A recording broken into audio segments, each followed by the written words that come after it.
Hello students, how are you? Hope everything is going on smoothly. पता है अपने lecture पे लास्ट लेक्चर में हमने स्टार्ट किया था वे ऑप्टिक्स, जिसका एक पार्ट मैंने आपको एक्सप्लेन किया था। होप आपको वो सारी चीज़ें समझ में आई होंगी thoroughly. We had completed Newton's corpuscular theory of light, जिसमें आपने उसके कुछ प्लस पॉइंट्स भी देखे थे, फिर कुछ ड्रॉबैक्स भी देखे थे। अब मैं फटाफट ब्रीफ में आपको बता देता हूँ न्यूटन्स कॉर्पस्कुलर थ्योरी के पॉइंट्स क्या थे। According to Newton's corpuscular theory of light, light is made up of particles known as corpuscles. Each corpuscle, when multiple corpuscles are connected together, that makes the source of light. Individual corpuscles are spherical in shape, present in nature, they are having negligible mass, and they are continuously emitted by the source in all the possible direction, and that is the reason light travels from one point to another point. He suggested light travels in straight line region, maximum velocity and negligible mass. Due to this, particle continue to travel in the straight line. Velocity point of view, he suggested the velocity was more denser compared to rarer. Color depends on the size of the corpuscle. Then reflection and reflection, two complete different processes are there. Sensation of vision, when light falls on the retina, that time we get sensation of vision. ये सारी चीज़ों से explain की थी, but apart from that this theory has multiple drawbacks. Drawback में था सबसे पहला पॉइंट कि अगर लाइट पार्टिकल्स का बना हुआ है और ये particles day by day emit हो रहे हैं, तो डेफिनेटली एक सर्टेन टाइम के बाद पार्टिकल्स खत्म हो जाएंगे and there won't be any existence of the source.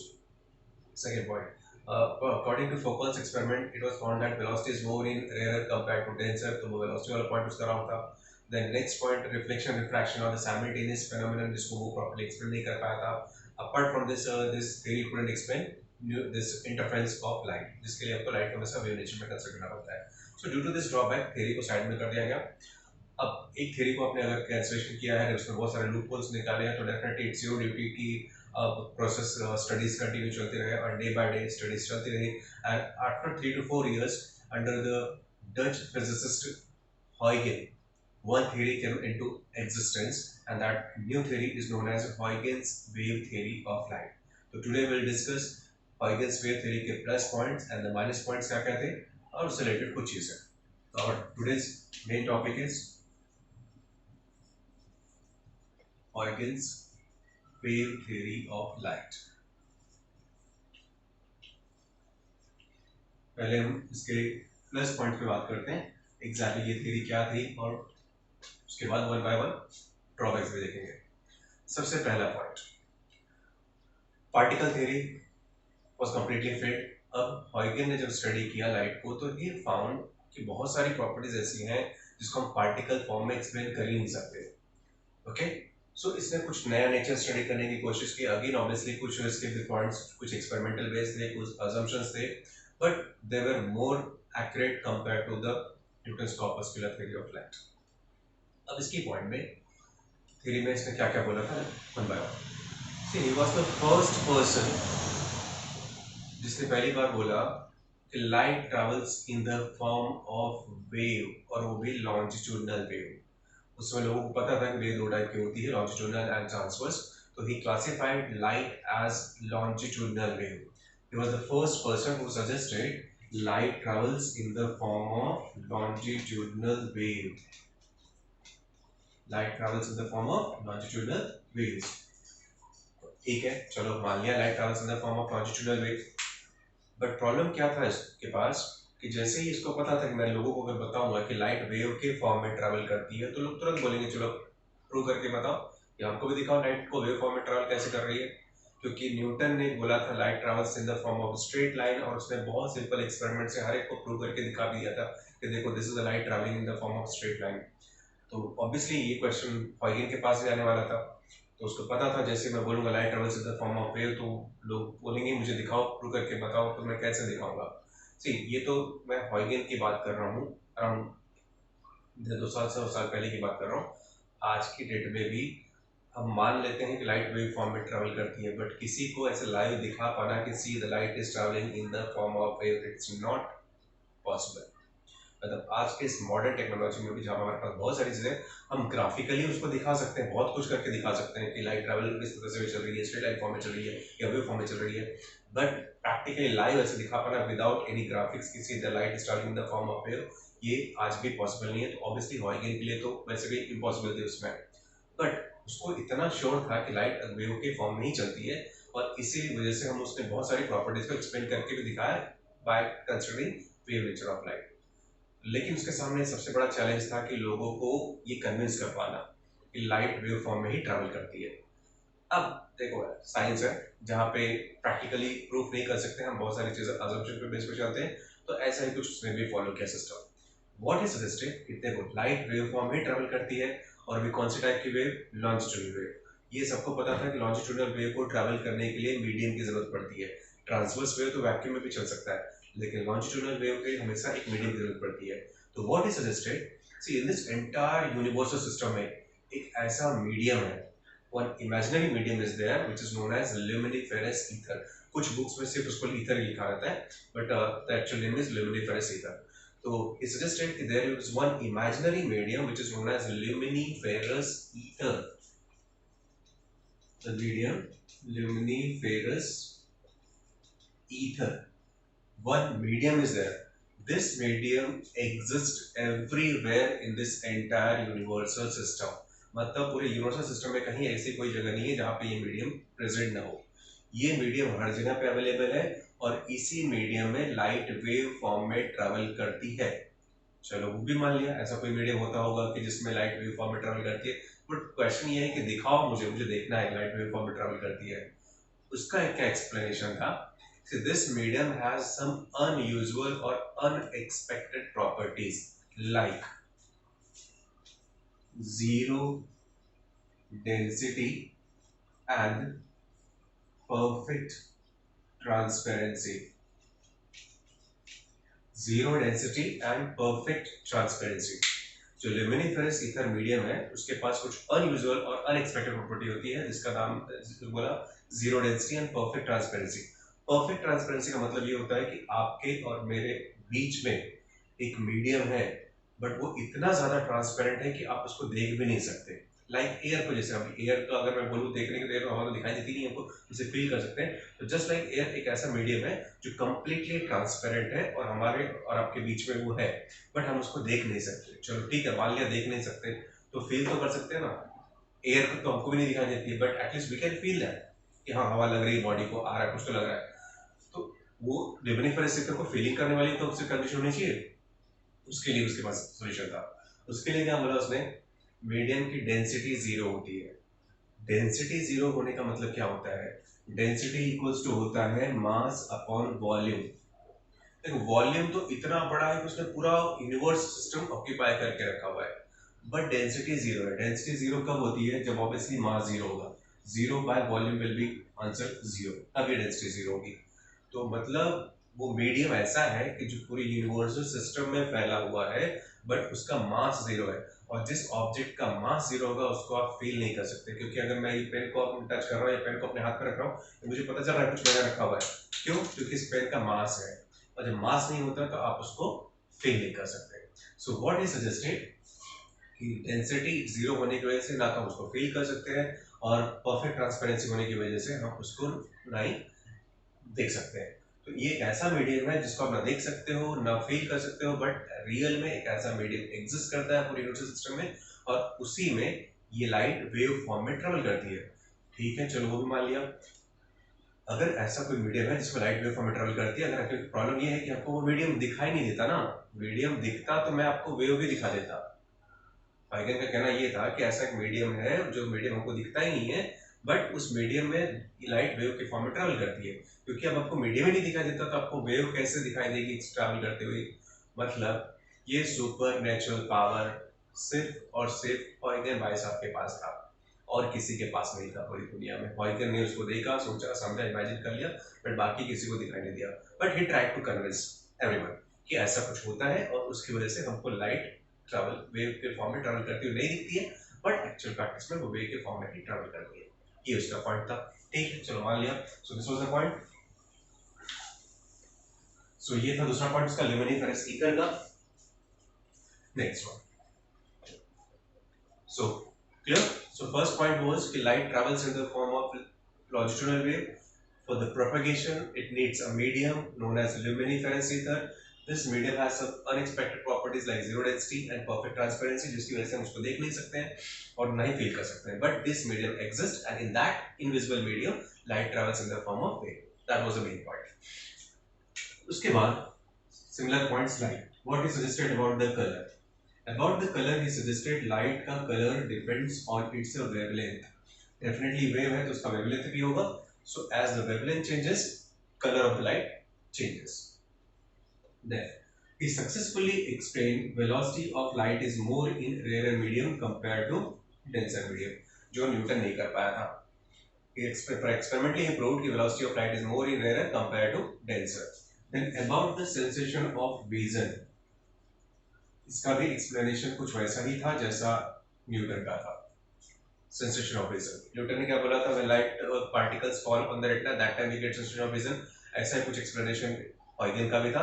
When these light waves fall on the retina, that time we get sensation of vision. जब तक ये light waves आपके retina पे fall नहीं होती, तब तक आपको कोई भी sensation of vision नहीं होता. Next point, reflection and refraction.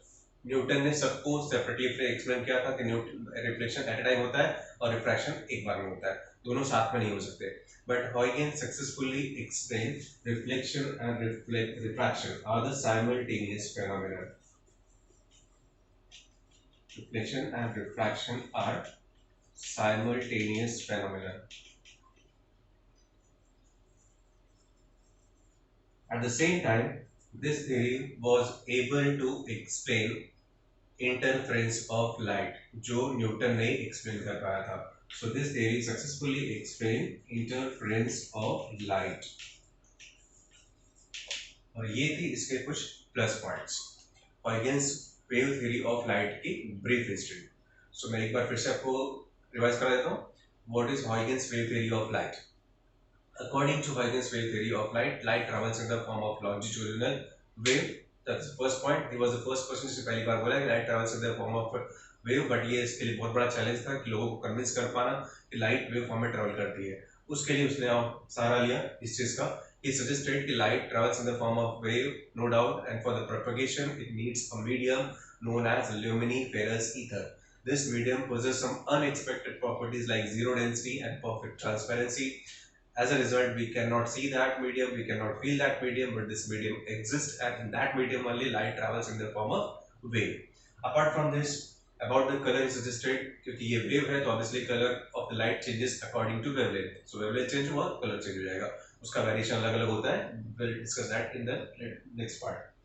Then velocity is successfully proved. The velocity of light is more in rarer compared to denser. Then sensation of vision के लिए same point था. When these light waves fall on the retina, we get sensation of vision. Reflection, refraction are the simultaneous phenomenon जो इस requirement की prove करके दिखा. कैसे किया वो सब आपको नहीं बताना होता है यहाँ पे.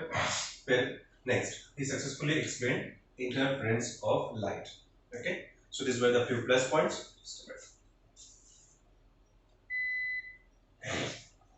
So ये थे Newton's corpuscular theory of Huygens wave theory of light के प्लस पॉइंट्स. बट जैसा पता है आपको कि कोई भी थ्योरी फुल प्रूफ नहीं होती है, कहीं ना कहीं कुछ ना कुछ ड्रॉबैक होता ही है हर एक थ्योरी में. तो ऐसा ही कुछ ड्रॉबैक यहाँ पे भी था. जब इसकी थ्योरी को भी लोगों ने रिव्यू किया, काफी कुछ सोचने समझने की कोशिश की, तो लोगों को लगा काफी पॉइंट्स तो बहुत करेक्ट है, no doubt they are superior then the Newton's corpuscular theory of light, but still there are few loopholes in that theory also. अब इसके लूपहोल्स या इसके ड्रॉबैक्स क्या क्या थे, अब आते हैं उन पॉइंट्स पे. होप कि आपको ये थ्योरी समझ में आएगी, एग्जैक्टली उसके प्लस पॉइंट्स क्या थे. अब चलते हैं इसके ड्रॉबैक्स पे, मतलब इसकी कमियां क्या थी. 2-3 साल से ज्यादा इसकी थ्योरी भी 100% फुल प्रूफ नहीं चली. 3 से 4 साल के बाद कुछ और साइंटिस्ट ने जो डे नाइट रिसर्च पे लगे हुए थे, उन्होंने कुछ नई नई थ्योरीज आई, और उस थ्योरी के आने के बाद फिर इस थ्योरी पे भी क्वेश्चन मार्क लगे. अब मैं बताता हूँ आपको वन बाय वन क्या क्या ड्रॉबैक्स थे इस थ्योरी के.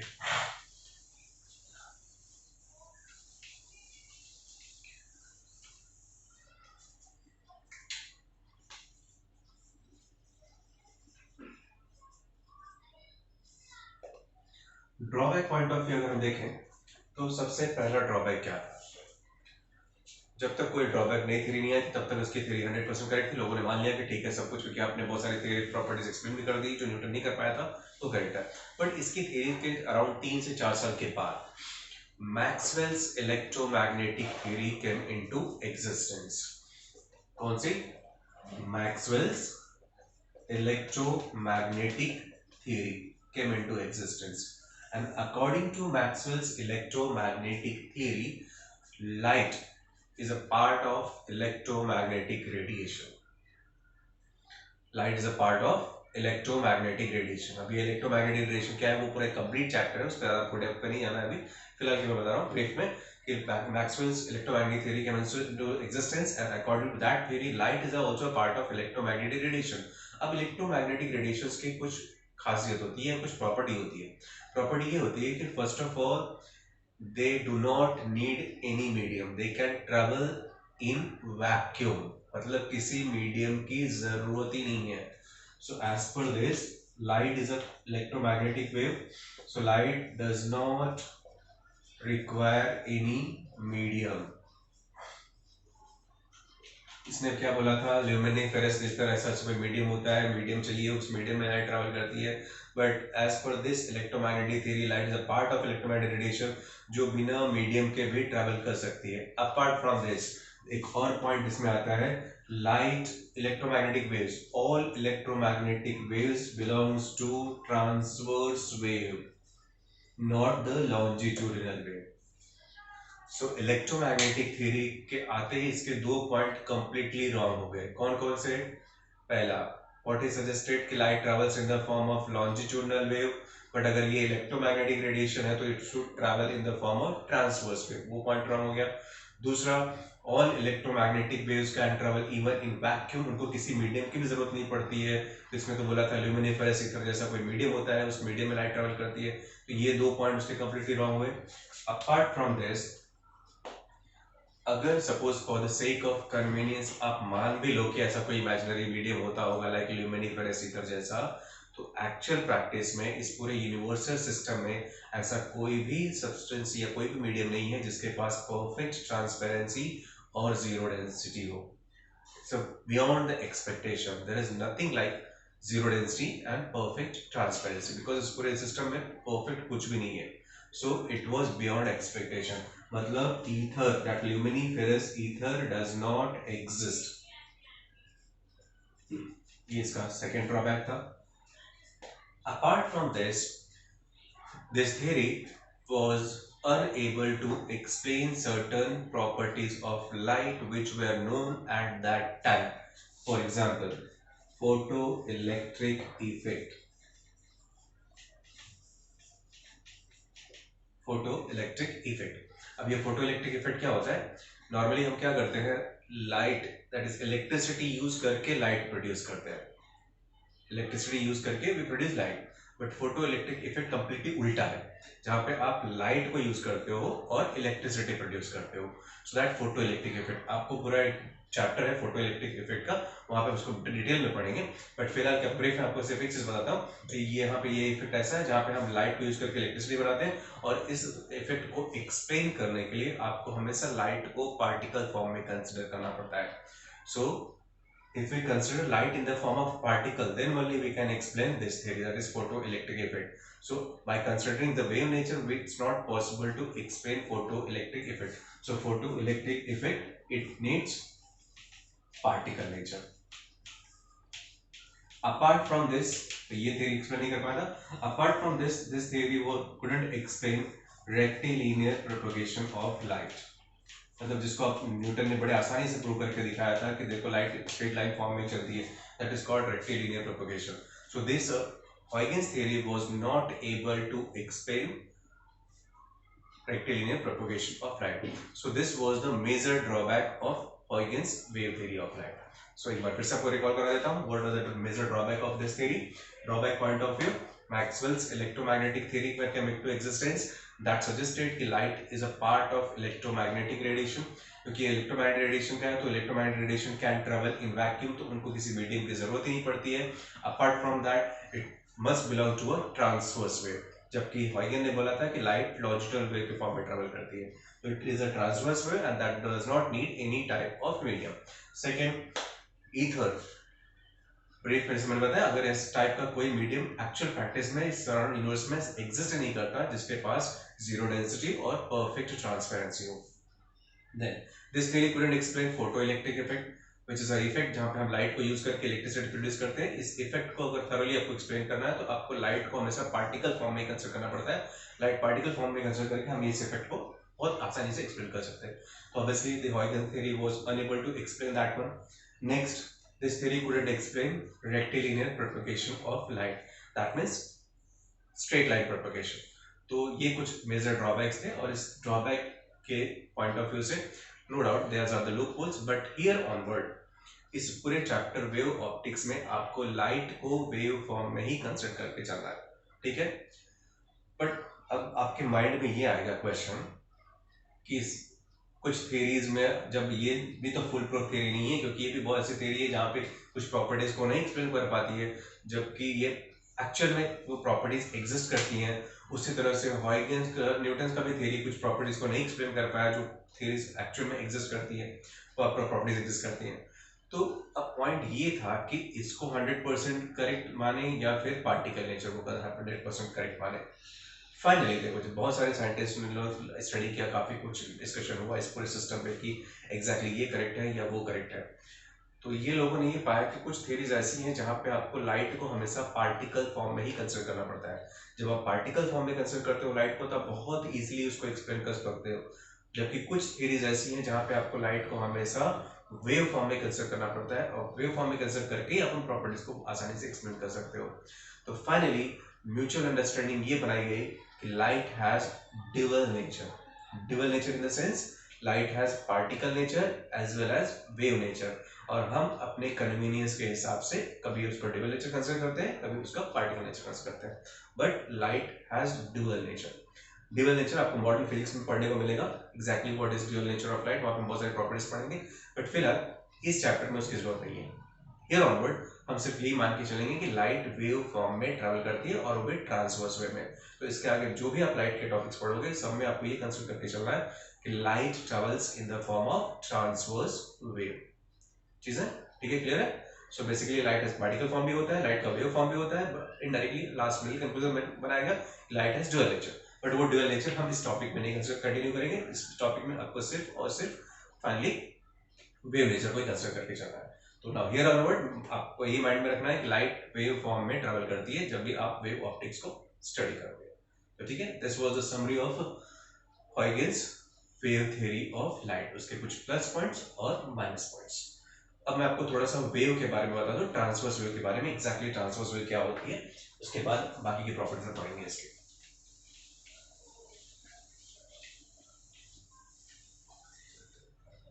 देखो जब भी किसी मीडियम में वेव क्रिएट होता है लाइक दिस वे,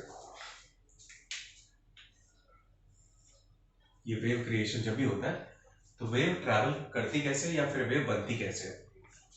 किसी भी मीडियम में वेव क्रिएट करने का दो रिक्वायरमेंट होता है।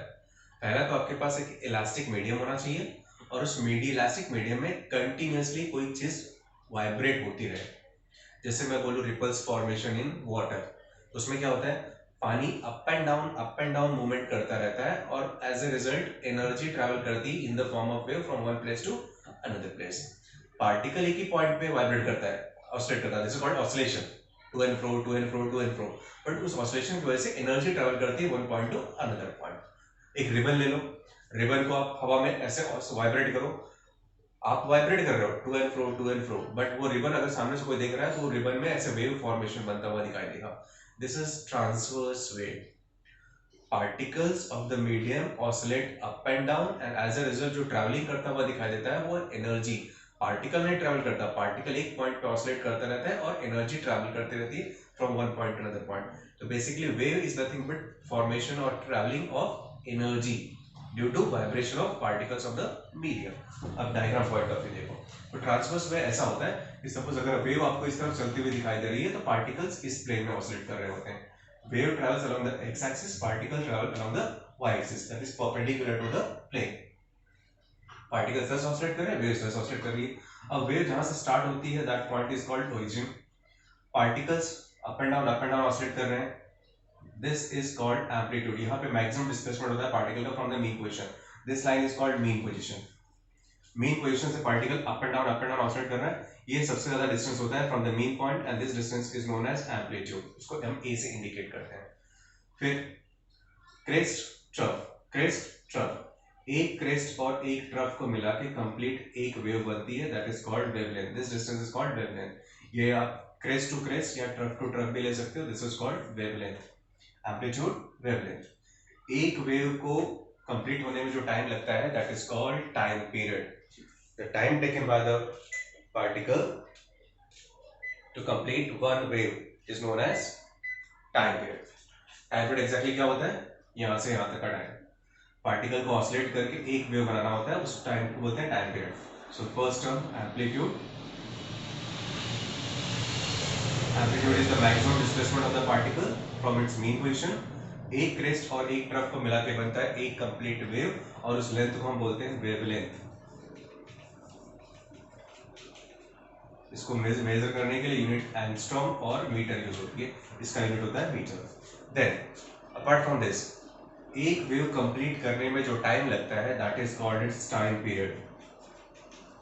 Time period is the time taken by the wave to complete one wave, और time taken by the particle to complete one wave. Time period मिल गया।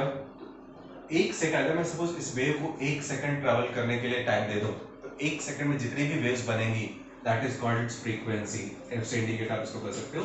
Frequency is the number of waves produced in one second. Time period का unit is second, frequency का unit होता है per second और hertz. So time taken by the particle और number of waves produced in one second is called frequency. Time taken by the particle to complete one wave is time period. Fine.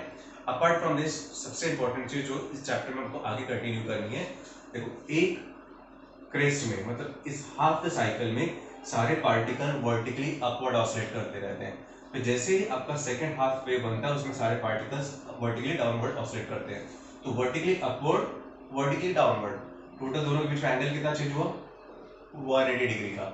तो after completing half the cycle particles का phase change होता है by pi radian. 180 degree is equivalent to pi radian. 180 degree equals to pi radian. तो after completing the half cycle phase changes by pi radian. फिर से जैसे half the wave complete होगा तो अब सारे पार्टिकल वापस अप एंड चले गए। अभी आप ऑसिलेट कर रहे थे डाउनवर्ड में, सडनली अपवर्ड में जाते हैं, तो अगेन 180 डिग्री का रिवर्सल। तो यहाँ पे और पाई रेडियन का फेज चेंज होगा, तो that phase becomes 2 pi. Similarly after completing half the cycle again particle comes downward direction में, तो phase changes by pi radian, तो 2 pi plus pi is 3 pi, 4 pi and so on. So this multiple of pi represents phase of the wave with respect to its origin. इस point का origin के साथ में पाई का difference है, that is 180 degree का, इसका 2 पाई का, इसका 3 पाई का, इसका 4 पाई का, 5 पाई एंड सो ऑन। सो इस तरह से वेव जैसे फॉरवर्ड डायरेक्शन में चलती है उसका फेज कीप्स ऑन चेंजिंग। सो ये है ट्रांसवर्स वेव से रिलेटेड कुछ बेसिक टर्म्स। होप अगर आपको ये पॉइंट समझ में आया है, तो फिर इसके बाद यहाँ से स्टार्ट होता है लाइट की बहुत सारी प्रॉपर्टीज हमको आगे पढ़नी है, like wave front, wave normal and Huygens theory, reflection, refraction. But उन सारी चीजों के लिए आपके पास ये कंटेंट का नॉलेज होना चाहिए। तो ठीक है, अभी तक के लिए जो मैंने आपको एक्सप्लेन किया that was Huygens wave theory, जिसने पहली बार सक्सेसफुली बताया कि wave nature of light exactly क्या होता है, उसके प्लस पॉइंट्स, उसके minus points, and then exactly what is a transverse wave in brief and the terms related with that. ठीक है, नेक्स्ट लेक्चर में हम इसके आगे पढ़ेंगे, जहाँ पे हम कुछ और नई चीजें पढ़ने को मिलेंगी आपको, like wave front, wave normal and things जो आपने कभी 11th तक नहीं पढ़ी होगी, वो डायरेक्टली आपको 12th में इंट्रोड्यूस होता है।